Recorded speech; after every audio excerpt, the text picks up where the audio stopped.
हमारे दरमियान उस्ताद मोहतरम हज़रत मौलाना सैयद रूहुल अमीन साहब क़ासमी तशरीफ़ फरमा हैं। आपकी तबीयत अलील नासाज है, लेकिन फिर भी इजलास में तशरीफ़ लाएँ। अल्लाह ताला आपके आने को कबूल फरमाएँ। मैं मुअद्दबाना दरख्वास्त करता हूँ कि अपने कीमती नसीहतों से हम तमाम को इस्तिफ़ादा का मौका अता फरमाएं। अस्सलामु अलैकुम वरहमतुल्लाहि वबरकातुहू। अल्हम्दुलिल्लाहि कफ़ा व सलामुन अला इबादिहिल्लज़ीना इस्तफ़ा, अम्मा बाद।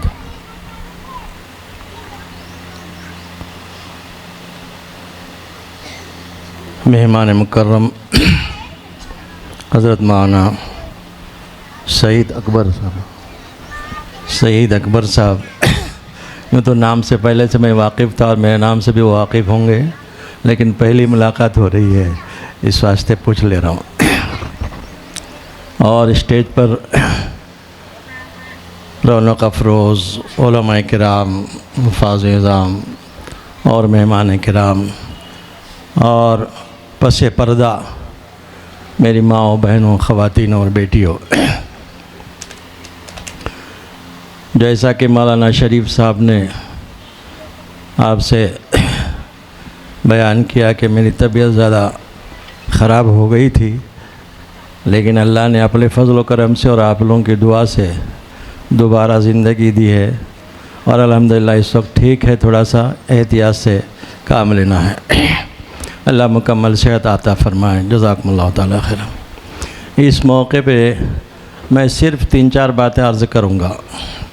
सबसे पहली बात यह है कि मैं और आप तमाम हज़रात बशमुल नाज़िम मदरसा मौलाना शरीफ साहब और उनके शरीक हयात सबको अल्लाह रब्बुल इज़्ज़त का शुक्र अदा करना है कि अल्लाह तबारक व तआला ने हम सब से ये काम लेने के लिए हमारे दिलों में ये बात डाली।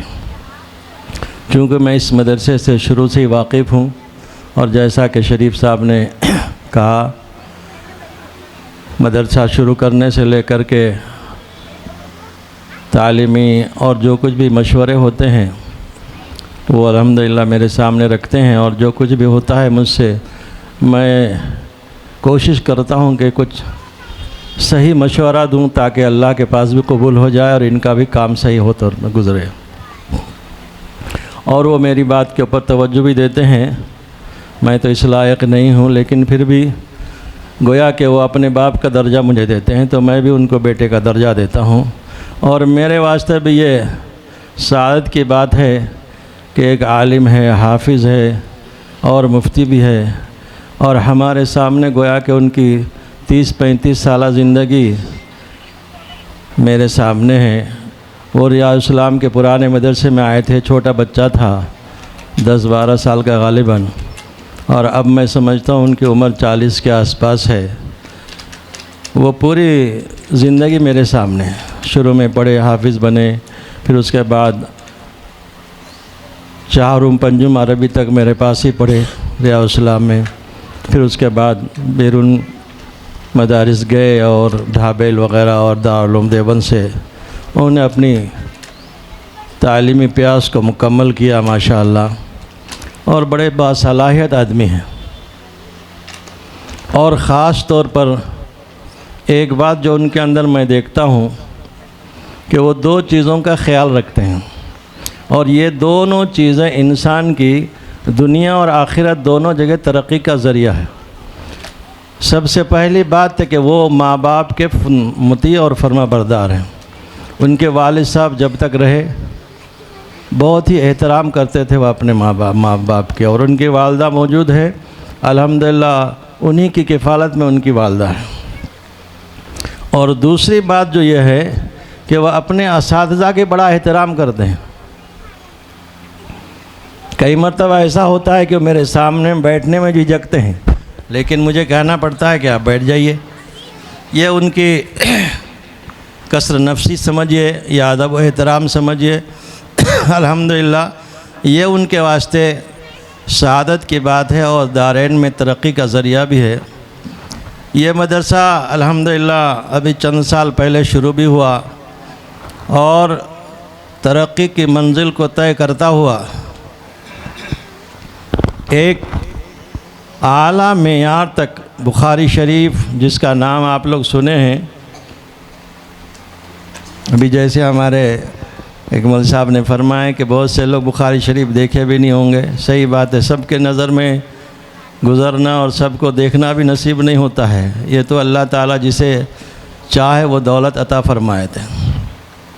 तो मसरत इस बात की है कि बहुत मुख्तसर अरसा में अल्हम्दुलिल्लाह अलिफ बा से शुरू किए मदरसा, और नाजरा के साथ हिफ्ज़ और हिफ्ज़ के साथ साथ आलिमियत के कोर्स, और बिल्कुल उलिया दर्जा तक बुखारी शरीफ का आज इफ्तिताह हो रहा है। ये उनके वास्ते, उनके मदरसे के वास्ते मकबूलियत का एक गोया के एक बेहतरीन एक वाज़ेह सबूत है। और उनके साथ साथ उनके शरीक हयात का भी अगर ज़िक्र ना किया जाए तो मैं ये समझता हूँ कि बात नामुकम्मल रहेगी। उनकी खुसूसियात को मैं क्या बयान करूँ, हमारे शरीफ साहब ख़ुद बयान कर चुके। मेरे पास ही वो हिफ्ज़ शुरू किए और ग़ालिबन 1.5 साल के अरसा में हिफ्ज़ मुकम्मल करके फिर सुनाए मुझे, माशाअल्लाह। तो बड़ी मेहनती आदमी हैं बेचारी। मैं एक हदीस इस वक्त आपको सुनाता हूँ। हम लोग खुतबा में हमारे आपके और सबके निकाह में ये हदीस पढ़ी जाती है कि अद्दुनिया कुल्लुहा मता व खैर मता दुनिया अलमरातुस सालिहा। सब के निकाह में ये हदीस पढ़े जाते, मगर अमल शायद कोई करते कि नहीं करते, गौर करते कि नहीं करते। मुझे जब कहीं खुतबा निकाह पढ़ाने का या कहीं बयान करने का मौका मिलता है तो मैं खुतबा की जो हदीसें और आयतें हैं पढ़े जो जाने वाले हैं आमतौर पे, मैं उसका तर्जमा सुना के लोगों को बयान करता हूँ। तो बोलते मौलाना आज तक कोई नहीं बताई बात। हालांकि ये बहुत ज़रूरी है। जो हमारे आपके निकाह में खुतबा पढ़े जाते हैं वो 2-3 आयतें पढ़े जाते हैं और 2-3 हदीसें पढ़ी जाती है, लेकिन समझने वाले तो बहुत कम होते हैं उसको। हालांकि उसको समझना चाहिए। तो एक हदीस के अंदर ये पढ़ी जाती है अद्दुनिया कुल्लुहा मता व खैर मता दुनिया अलमरातुस सालिहा। सारी दुनिया से हम और आप फ़ायदा उठा रहे हैं, लेकिन सबसे ज़्यादा दुनिया में अगर फ़ायदा उठाने की चीज़ है और फ़ायदा की चीज़ है तो वो नेक और सालिहा औरत है। खैर मता दुनिया अलमरातुस सालिहा। ये जो नेक औरतें, नेक बीबियाँ, नेक बच्चियाँ मिल जाए किसी को, वो दुनिया के अंदर भी खुश नसीब है और आखिरत के अंदर भी खुश नसीब है। बात लंबी होगी, मुख्तसर अर्ज़ कर रहा हूँ। ये जो बच्चियाँ आपकी, हमारी, हमारे महल्ले के, हमारे रिश्तेदार के बच्चियाँ यहाँ पढ़ रहे हैं मदरसे में, यही बच्चियाँ माँ बनने वाली है। यही बच्चियाँ किसी के शरीक हयात बनने वाली हैं। किसी की बहू है तो किसी की बेटी है, किसी के शरीक हयात है, कल के दिन माँ बनने वाली है। और इंसान की तालीम और तरबियत का आगाज़ जो होता है वो माँ के गोद से होता है। अगर आपके घर में कोई सही बच्ची है, आलिमा है, हाफिज़ा है, कारिया है, कुरान सही पढ़ने वाली है, पढ़ाने वाली है, तो आप समझे कि खुश नसीब है। अगर आपके घर में बच्चे हैं, बच्चियां हैं, उन्होंने सब कुछ पढ़ लिया, डिग्रियां हासिल कर ली, डॉक्टर बन गए, इंजीनियर बन गए, बिल्डिंगां बना रहे हैं, अगर उनको कुरान पढ़ने नहीं आया, हदीस समझ में नहीं आया, समझे कि आप भी नाकाम, वो भी नाकाम।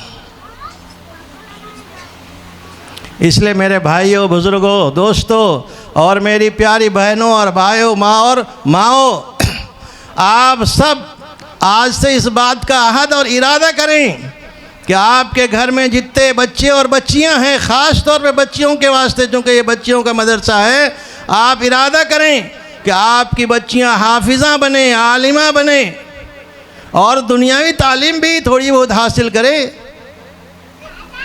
कल क़यामत के मैदान में जब हम और आप अल्लाह के सामने, अल्लाह के रसूल के सामने जाएंगे और एक दूसरे से हम कलाम होंगे, तो अल्लाह के रसूल को हम क्या जवाब देंगे? हम तो ये समझते कि हमें और आपको अल्लाह के रसूल से बड़ी मोहब्बत है, अल्लाह से बड़ी मोहब्बत है, लेकिन अल्लाह का जो कलाम है, अल्लाह के रसूल की जो हदीस हैं, क्या उसको हमने कभी पढ़ा, कभी सुना, कभी समझा, कभी उसके ऊपर गौर किए?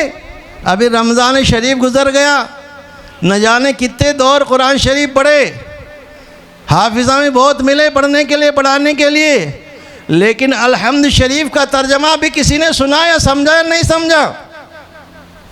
सूरह फातिहा कुरान के अंदर छोटी सी सूरत है, बड़ी फजीलत वाली है, हर रकात में पढ़ी जाती है, हर आदमी पढ़ रहे हैं जो भी नमाज पढ़ रहे हैं, और मैं समझता हूँ कि सबको याद भी होना चाहिए।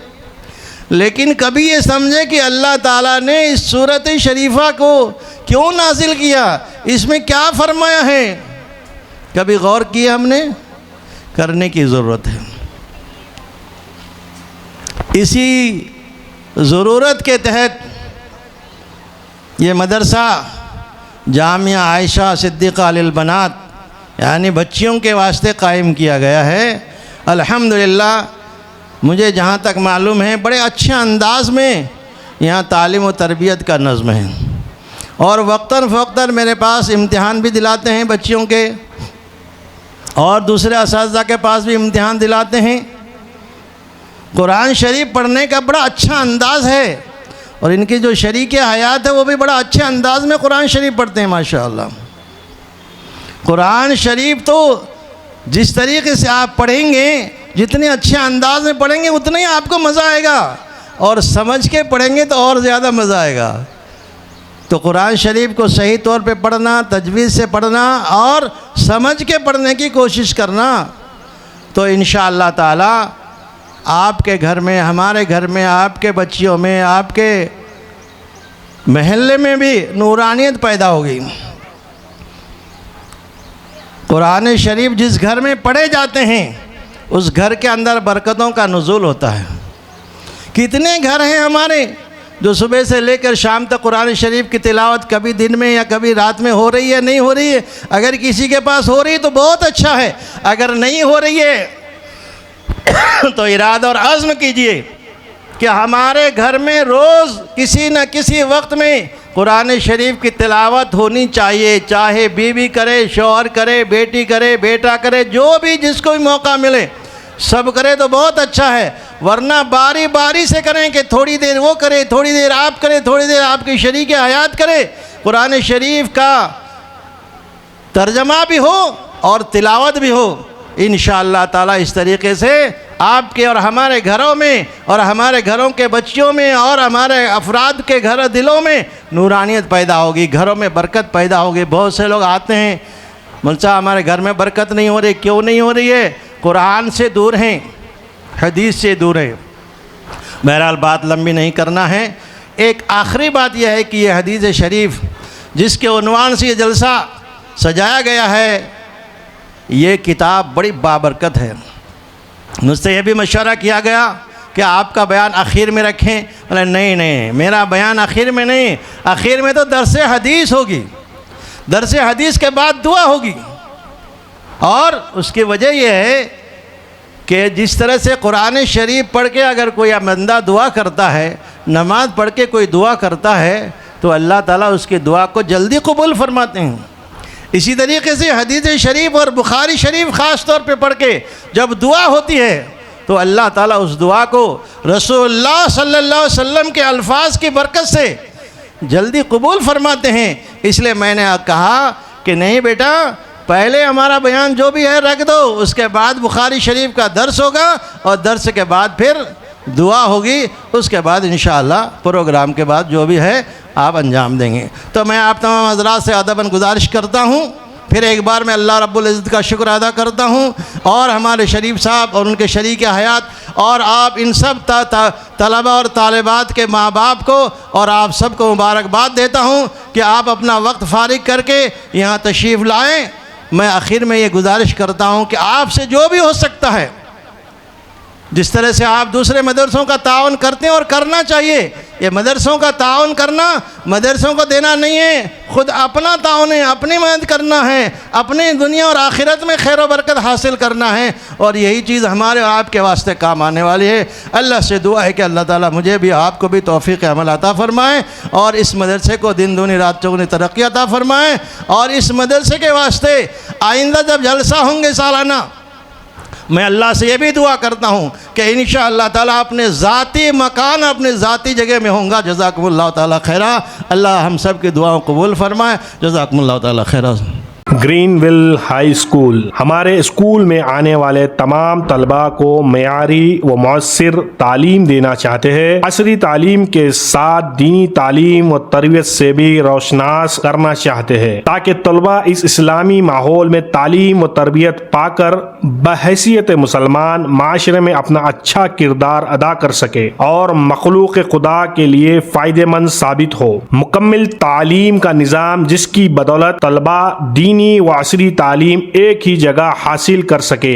रिमीडियल क्लासेस का एहतमाम रहेगा। माहिर और तजुर्बेकार उस्ताद के जरिए तलबा पर इनफरादी तवज्जो दी जाती है। तलबा की बेहतरीन तालीम के सिलसिले में वालिदैन के लिए इजलास मुनक्कदा किए जाते हैं। वक्तन फवक्तन कैरियर गाइडेंस सेशन का एहतमाम। मदारिस के नहज पर तजवीज के साथ कुरान मजीद का नाज़िरा और ज़रूरियात दीन से वाकिफियत कराई जाती है। लाइब्रेरी का इंतजाम ताकि तलबा में मुताल्ले का शौक पैदा हो। कंप्यूटर क्लासेस का इंतजाम। चौथी क्लास से कोडिंग भी सिखाई जाती है। तलबात के लिए मार्शल आर्ट ट्रेनिंग, अच्छी सेहत बनाने से मुताल्लिक प्रोग्राम्स। वालिदैन के लिए बच्चों की तरबियत से मुताल्लिक माहाना प्रोग्राम्स। नोट: अच्छा पढ़ने वाले तलबात के लिए स्कॉलरशिप का इंतजाम। यतीम और ज़रूरतमंद हजरात के लिए भी स्कॉलरशिप का अहतमाम कराया जाएगा।